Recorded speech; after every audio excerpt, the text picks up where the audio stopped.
친위대의 소총 1600정과 탄알 4만 발이 의병 진영으로 들어간 것이다. 체계적으로 훈련받은 군인들이 의병 진영에 합류하면서 의병 전력이 급격히 높아진 것이다. 자연스레 기존 의병 진영과 합류한 민궁호 부대는 강원 의병의 중심이 되어 100여 차례 전투를 치룬다.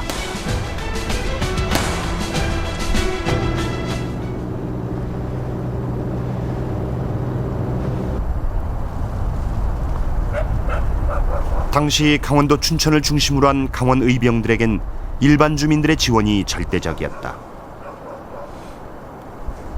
산속 깊숙이 자리 잡은 이곳은 100여 년 전 의병들의 군수공장이었다.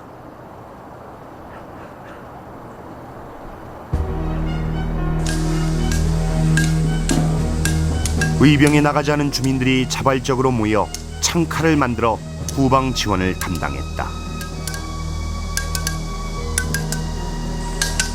가장 큰 문제는 화약이었다. 궁여지책으로 오줌을 끓여 생기는 염초를 모아 화약을 제조했다. 그것도 의병들에게는 일본군과의 전투에서 요긴하게 사용됐다.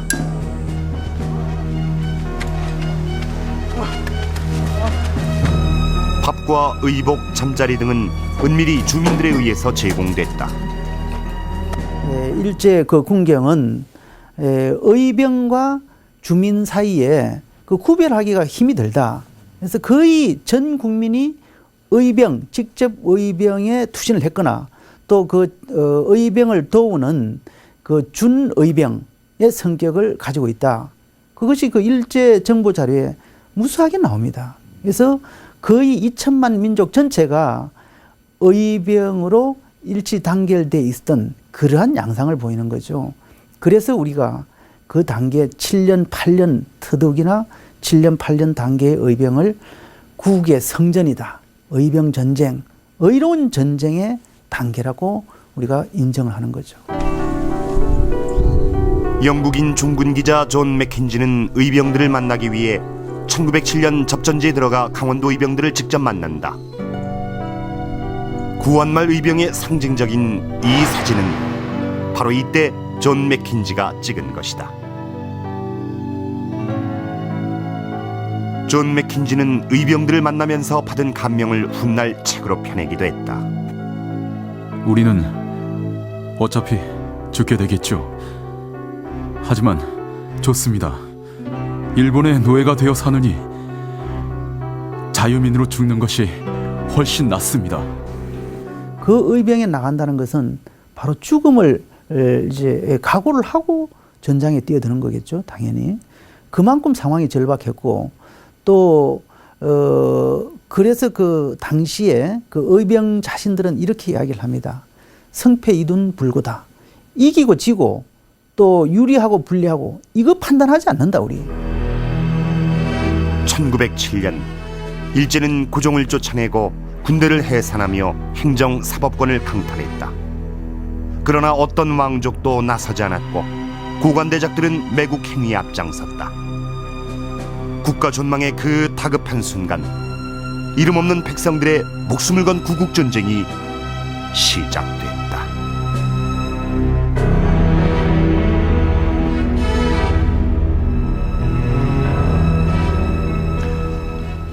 이것은 100여 년 전 구국 성전에 나섰던 한 애국 장교가 썼던 칼입니다.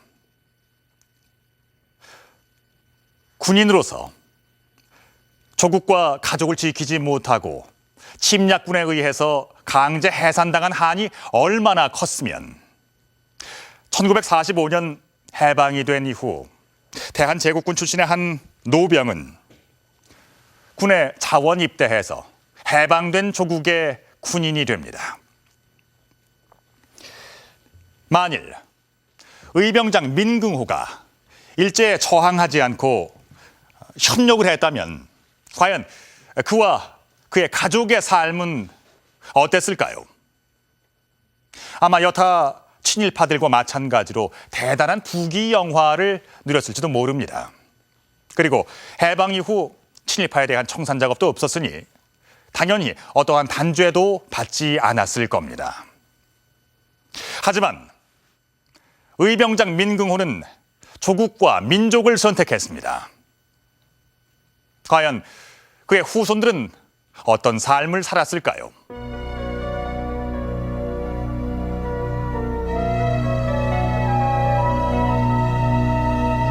(1907년) 여름 이후 한반도 전역에서 전투가 격화되자 일제와 친일 관리들은 의병을 폭도라 부르며 대대적인 공세를 폈다. 항쟁이 장기화되자 민긍호 부대는 본격적인 유격대 활동에 돌입한다. 1908년 2월 혹한기 동안 치악산 인근에서 전열을 정비하고 있던 중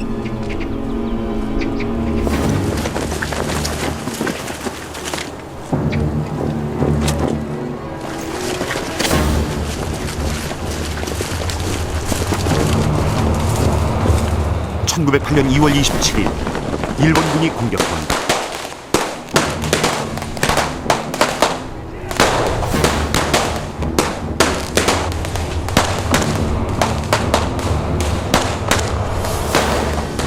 민긍호 의병장 부대와 일본군은 치열한 혈전을 벌인다. 27일에 이어 29일 오전 일본군과 또다시 접전이 있었고 20명의 의병이 전사한다. 민긍호 부대는 타격을 입고 인근 지역으로 흩어져야 했다.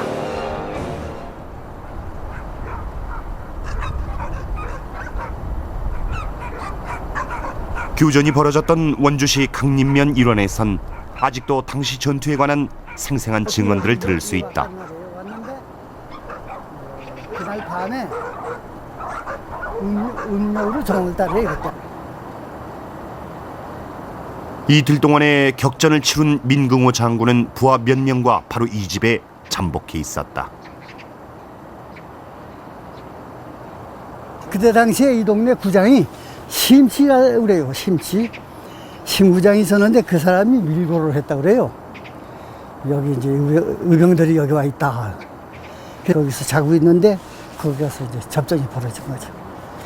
그 다음에 의병들이 그 심치라는 구장을 붙잡아다가 요 밑에 못두개다 세워놓고서 대창으로 찔러서 주겠다 이렇게 전해져 내려와요.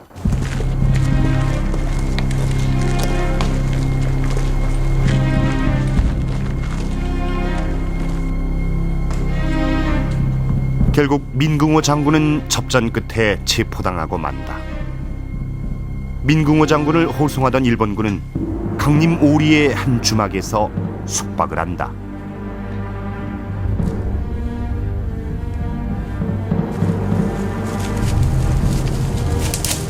그런데 그날 밤 민긍호 부대의 의병 60여 명이 전열을 정비해 일본군 숙소로 은밀히 접근해 온다.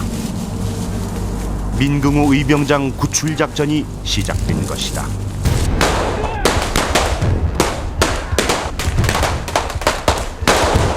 하지만 날이 밝기 전에 구출 작전을 끝내야 하는 의병들에게 구출 작전은 쉬운 일이 아니었다.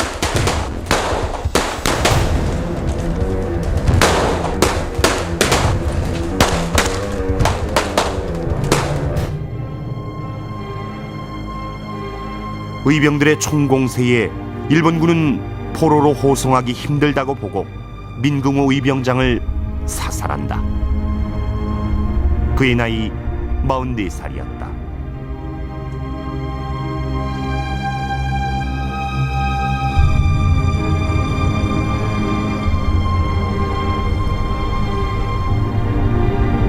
원주시 강림면엔 특이한 무덤 하나가 있다. 민긍호 장군과 같이 활동하다 순국한 채 인근 지역에 방치됐던 무명의병 5분의 유해를 모신 무명의병촌이다.